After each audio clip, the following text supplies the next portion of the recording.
Tony's been with Gretsch over 20 years now, and the thing that impresses me over and over again as I travel around the world is people who come up to me in every country around the world and they talk about Tony Williams. In France, in Germany, in Denmark, in England, in Japan, every place they talk about Tony. So I'd like you all to welcome probably the greatest drummer playing today. Please welcome Tony Williams.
Thank you very much.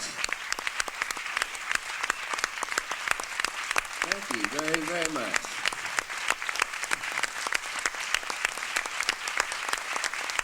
Fantastic to see you all here. Thank you for coming. The reason for the restrictions on the flashes is because when you're playing, or when I'm playing, a lot of times I have my eyes closed, and all of a sudden when you see a flash, it's so distracting that it causes me to get angry. So I'd rather not have the flash, and it just seems insensitive to take flashes in places, especially in a place even when the lights are turned on low, real soft lighting, and someone has a flash. That just seems silly. Anyway, it's real distracting, so no other reason not to want to squash anyone's fun, but I don't have too much to say this morning, so except that I'm here, and I'm glad to see all of you here, and I want to thank PAS for inviting me, and for Gretsch Drums for inviting me, and for Zildjian Cymbal people to have invited me. I'm glad to be here. And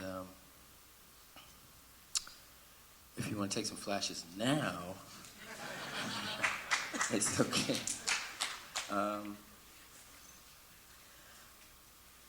I like doing clinics, and I really enjoy playing the drums.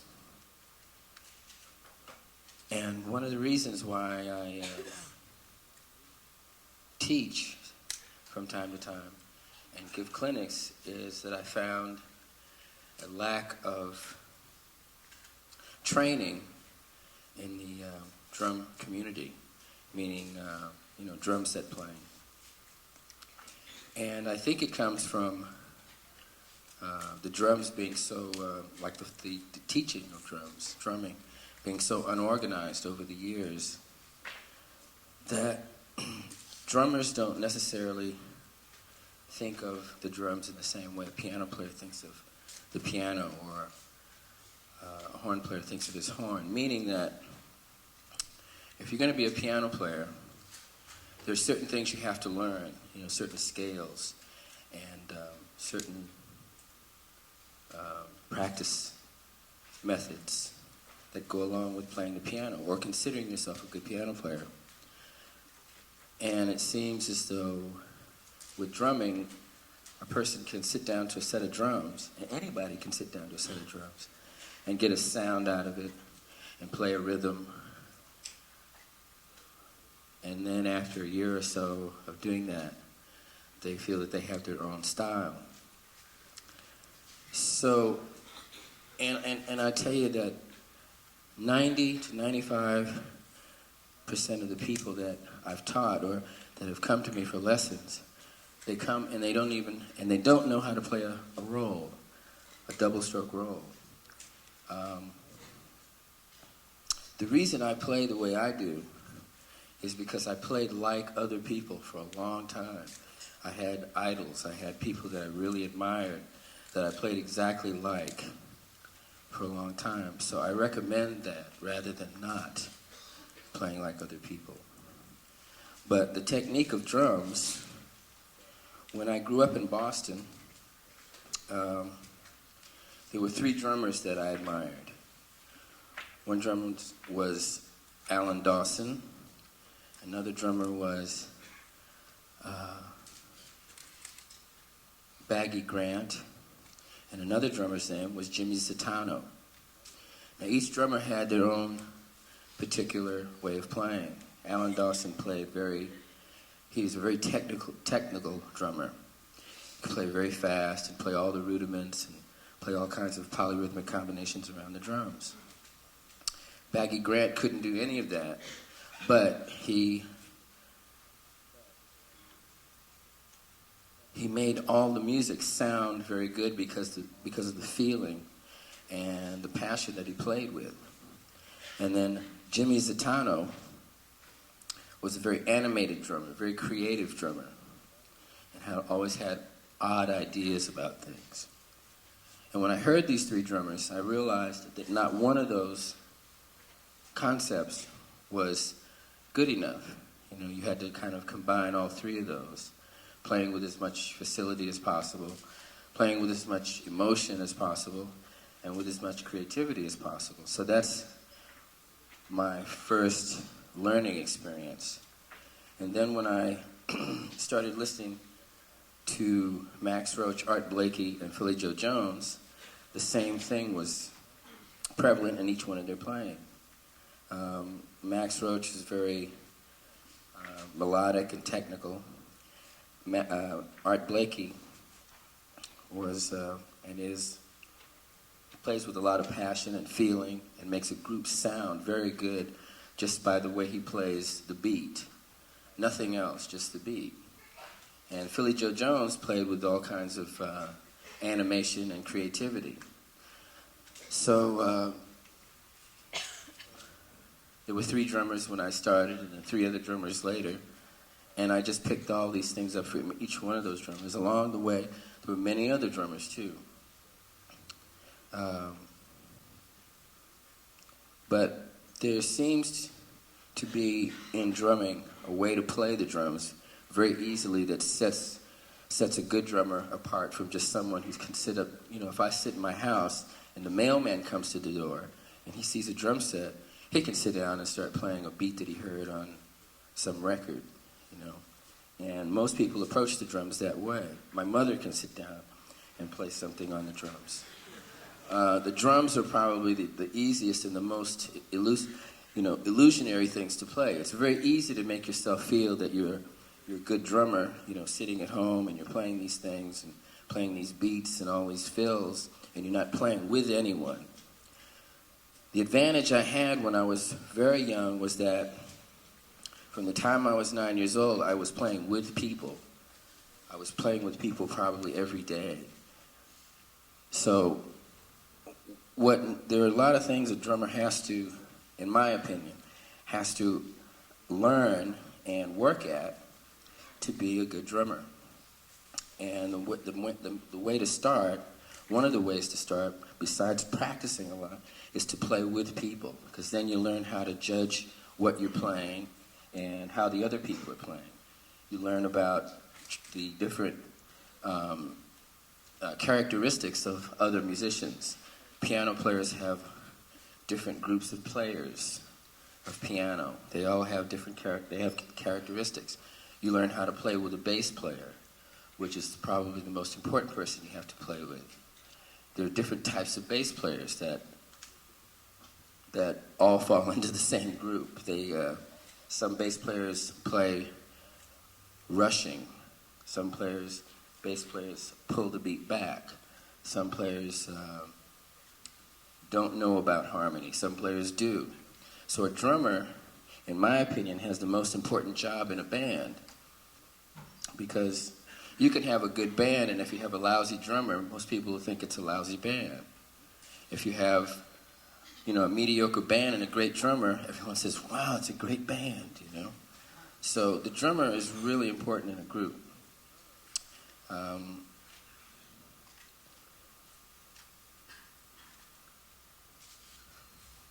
That's part of how I feel about playing the drums. So, I'd love to answer some questions now, if anyone has any questions.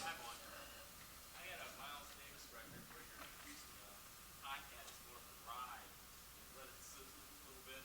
Yeah. A real nice sizzle. Demonstrate that and just play a groove with the hi-hat sizzle. Yeah, sure. I don't know if you all heard that. He said he has a record that I'm on, that I'm playing the hi-hat, and it sounds like a real ride or a sizzle, and he'd like me to demonstrate it. So I will.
That's, I've never demonstrated that before, so I hope that that says something.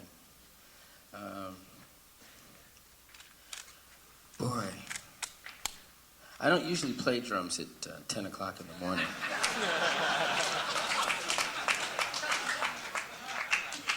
So I must admit, I'm a bit crabby this morning. Crabby Appleton.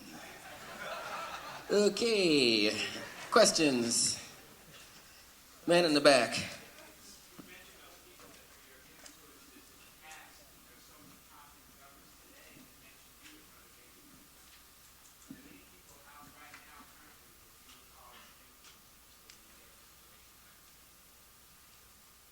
Sure, yeah. Jeff Porcaro and Stuart Copeland and Mitch Mitchell.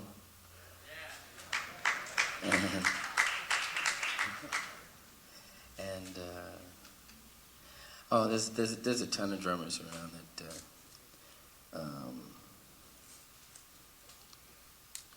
Damn, I forgot his name. Missing Persons. Yeah, right, Terry Bozzio. I told you, it's just too early for me to be doing this. We should be getting together like around 3 o'clock or something. But yeah, there are great drummers around that I like to hear. One of my favorite all-time drummers was Keith Moon. I really liked what he played. I thought he was great.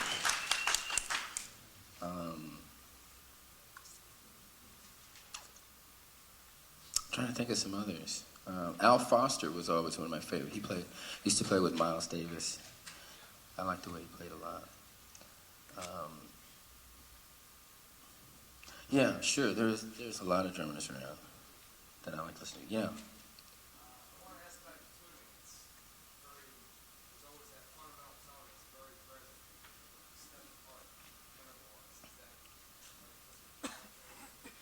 No, it's not because of. He asked about the tuning. He said that wanted to know how I got the tuning and was it part of my piano training.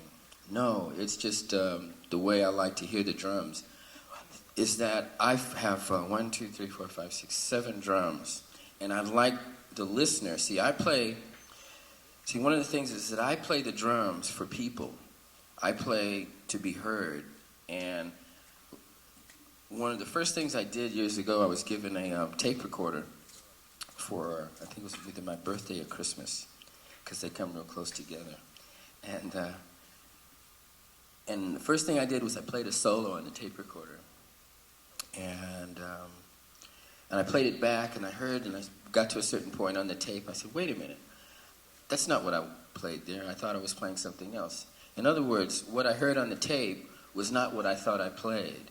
So from that point on, I decided that everything I played, I wanted it to be real clear, so that when I played something here, that the listener actually heard or hears what I want the listener to hear. So the tuning of my drums comes from that concept of having 7 drums and the listener and myself being able to tell which drum I've played. I hear a lot of drummers, and they've got maybe 20 drums on stage, and they all sound the same.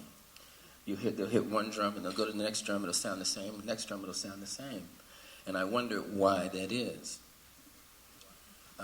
They all just sound. There's no reason to have all those drums if they're just going to sound all the same. So I have all these drums here because they have a range of sound from the lowest drum to the highest one here, the snare drum.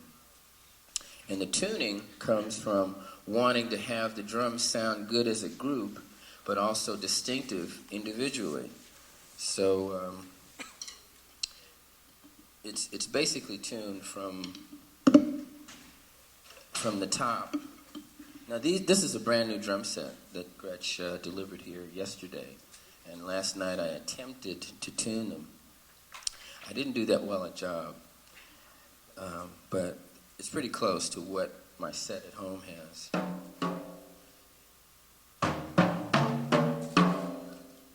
these are pretty distinct here. You can tell that they're all.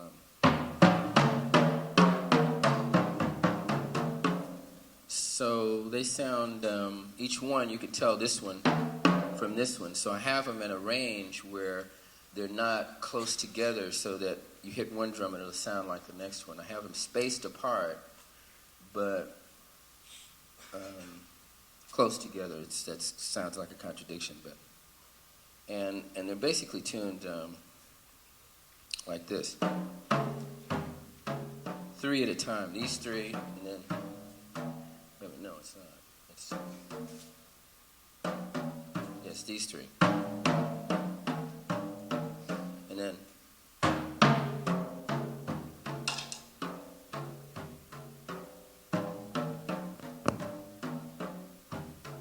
So it sounds like a melody, basically, and I don't tune them to any specific notes because that can get crazy. It's too a drummer walking around with a pitch pipe, you know.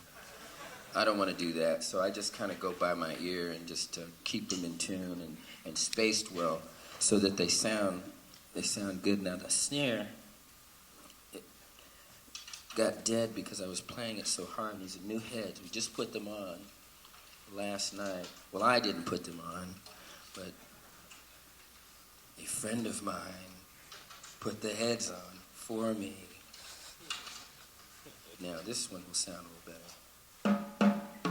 That's it. So now we have them.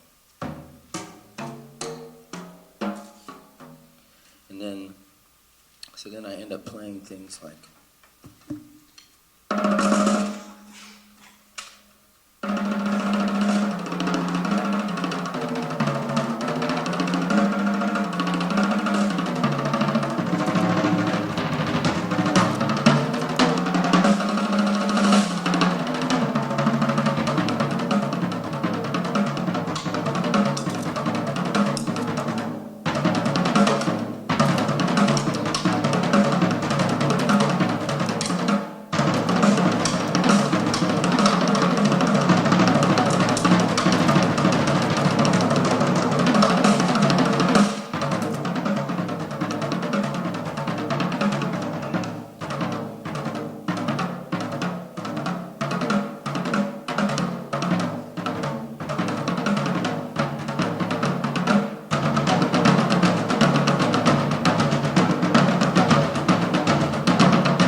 Thank you.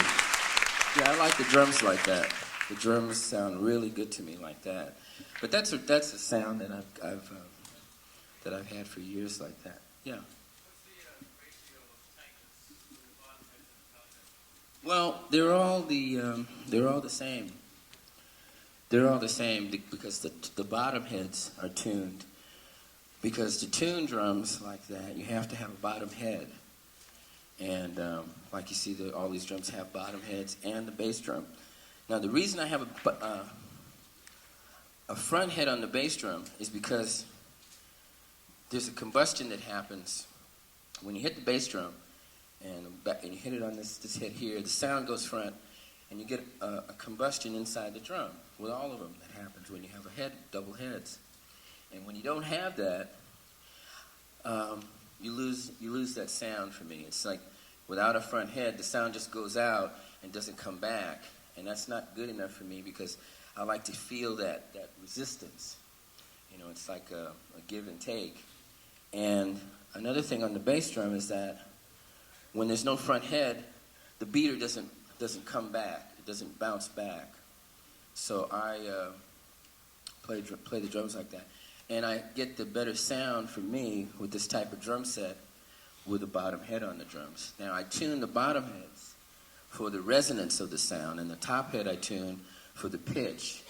Even though when you tune the bottom head, the pitch will change a bit, but the bottom head is essentially tuned for the resonance of the sound, meaning the clarity or the quality of the tone. So it helps me play the drums. Yes. You did mention working with the bass player. Yeah. Suppose you're working with the bass player, and he likes to play on the backside of the beat. Should the drummer go with him, or should he edge out in front of the beat to push the ensemble? That's a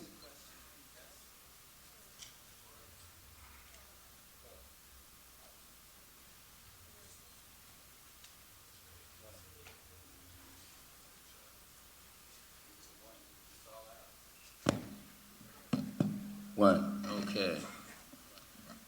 Clear. Yeah, that's a good question. The drummer, that's a thing that really playing a lot and having a lot of experience, it tells me that that's something you have to decide. There's no one good answer to that. It depends on the drummer and the bass player, because you can, if you lay back with the bass player sometimes, then all of a sudden he'll go back further. And then you lay back some more, and then you back further, and then it keeps going. And then all of a sudden the tune gets slower and slower. And it's the worst thing in the world. It's better to speed up than it is to get slower. If anything, it's better if the music starts to speed up, if you're going to have to decide between the two. Now, some bass players, you can lay back with them, and that's fine. They'll just stay right where they are. And then it depends on the band. If you want to make it sound more energetic, you might want to speed it up. And then it depends on the drummer, because some drummers can't do that. Some drummers can't decide whether they want to play on top of the beat or behind the beat or right on the beat. Some drummers just don't have that ability. So that's a great question. Yeah.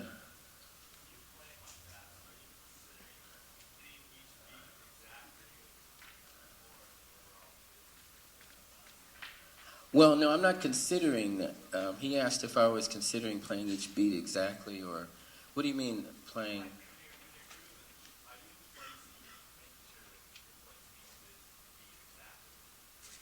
Yeah, I am. I'm placing it where I want it. I'm not really thinking about it though.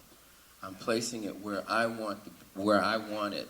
See, one of the things that goes into my playing is choices and decision making.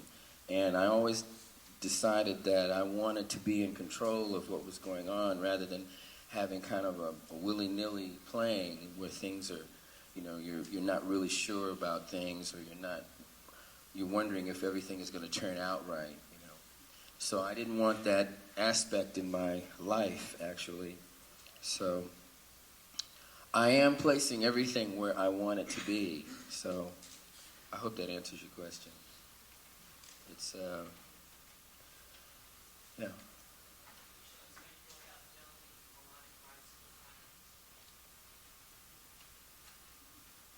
Melodic ride cymbal pattern. Okay.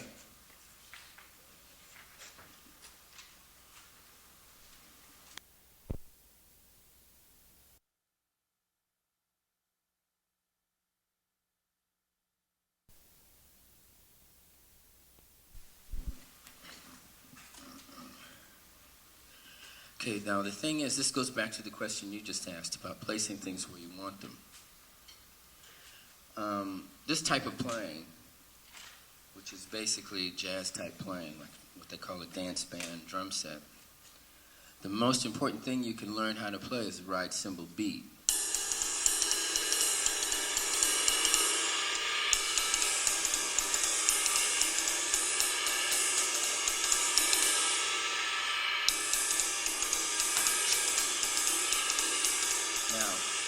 When I started playing, the idea was that you had to learn how to play this ride cymbal beat without ever changing it, and play everything else around it.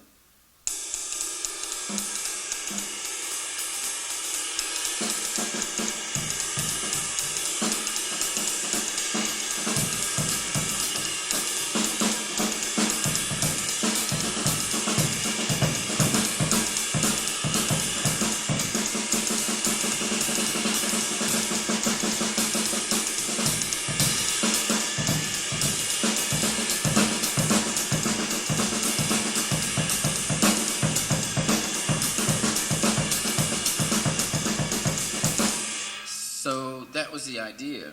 Now, to develop a melodic ride beat, to me, it's really important to learn how to play the ride beat first without ever changing it.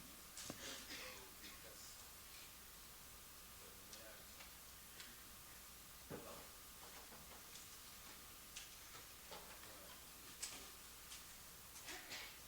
thing is that if you play the ride beat, and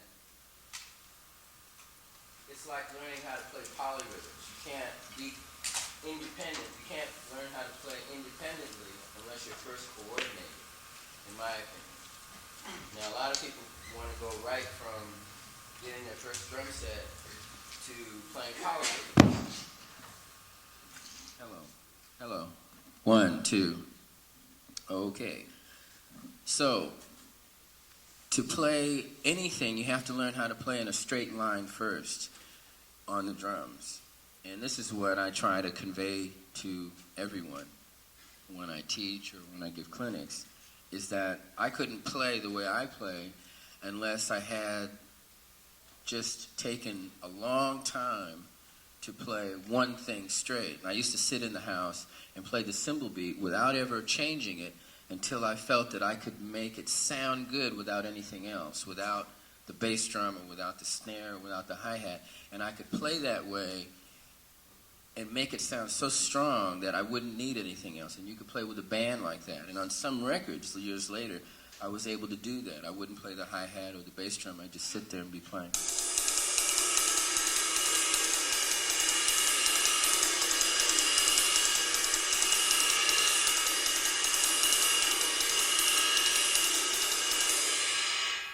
It's real clear and it's real precise and real crisp, and that's like straight line playing.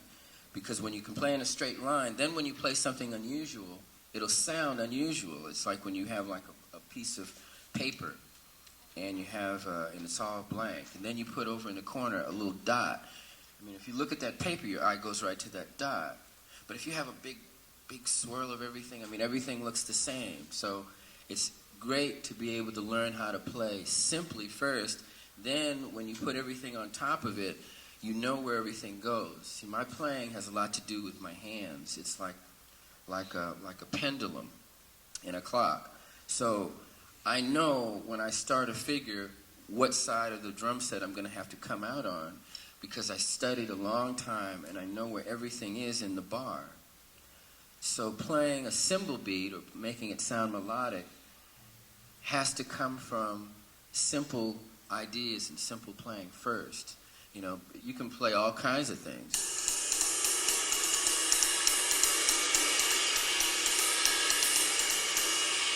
But if it's not rooted in a simple line, then it's just going to sound like a mishmash. And that's why a lot of drummers sound like just a mosh of things going on, which is, I mean, it's okay if you want to sound that way. But I don't like it. Yeah.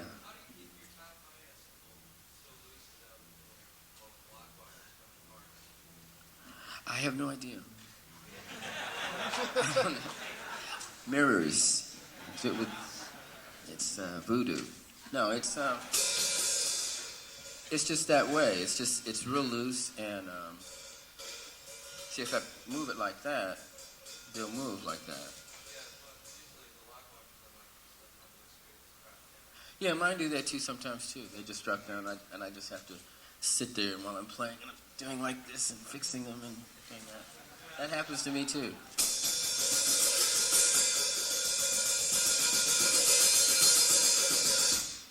Yeah. Yeah. When I record, there's this wire here. It's rigged so that we put the mic inside the bass drum. There's a rug inside there. Inside the bass drum. No, that stays in the bottom inside the bass drum. But every time we record, I have to take the drum head off and put a mic inside and then put the drum head back on. I've desired to have a mic just permanently in there, but that's hard to do when you're traveling and going on and off airplanes and stuff. It would damage it a lot. But yeah, this bass drum has a muffler in it. I have supposedly there's supposed to be mufflers on all my drums, but this is a brand new drum kit, and they forgot to put mufflers in it, so it sounds the way it does. Yeah.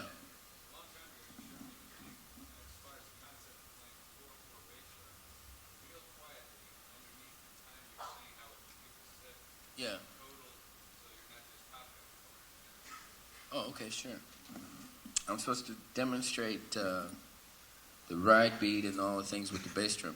Now, this is one thing that when I teach, we get to after a couple of weeks, we get to a point on the drum set when I'm trying to show, along with this playing of the cymbal, the importance of having a sound on the drum set. And what I show is that the bass drum it's good to know how to play all kinds of things. Not that you're going to ever play them, or that it's necessary for you to play like this, but that when you know certain things, then you can decide. If you don't know something, if you don't have a knowledge of certain things that have gone on, then you don't have any choice. So anyway, here goes.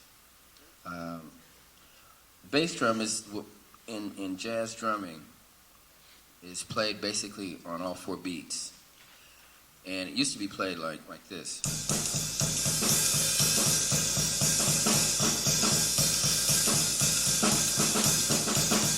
That's like from the 30s and 40s, and in the 50s they kind of dropped that, but the drummers still play with the bass drum, but everyone knows how to play it without basically hearing it. You can't hear it in the music, but it helps you have a certain balance, and it sounds more like.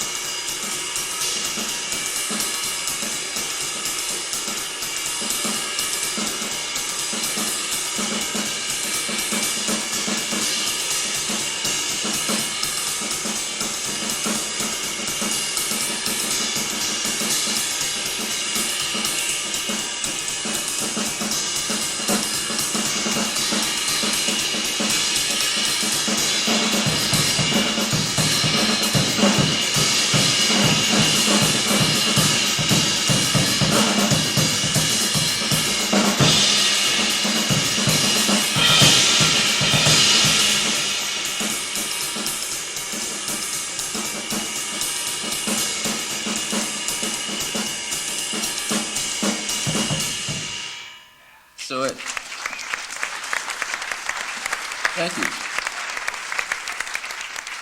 And that's partly and to learn that what it takes is to be able to play the hi-hat like this real hard, and then play the bass drum like that where you can't hear it. So that takes control of both feet. I mean, to be able to do this on one side real hard, and then on the other side to be able to play this real light. But I mean light where the beat is actually going back and forth. It's not like it's not like pressing up against the head going do do do do do. It's like it's going back and forth, really swinging back and forth, but very lightly. So my foot is this foot is real relaxed, and this one's pounding away like this.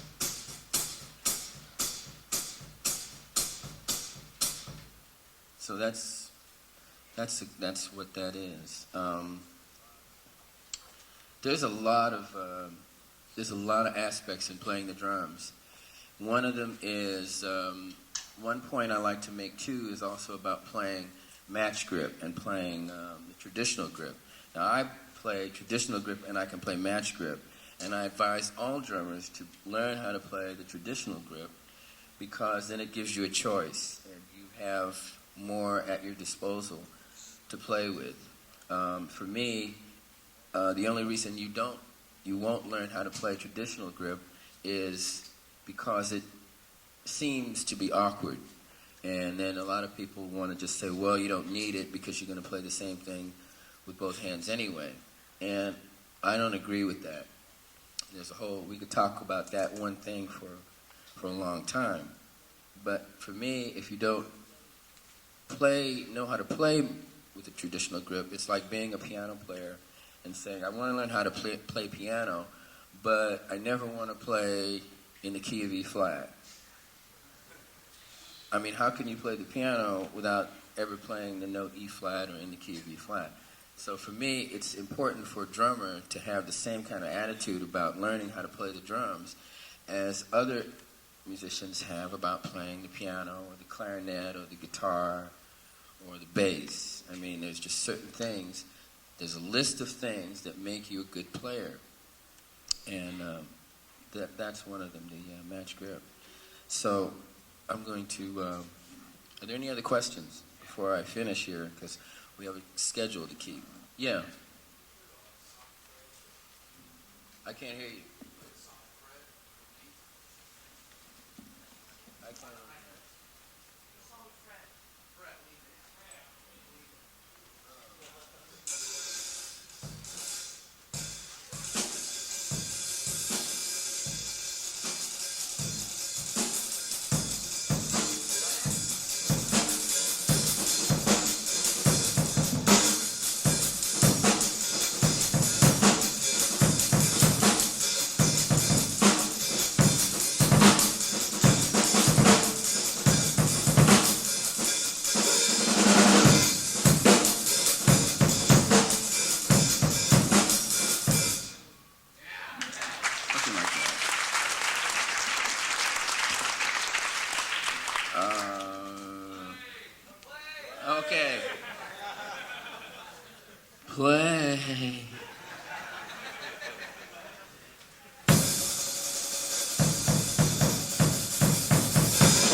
Thank you.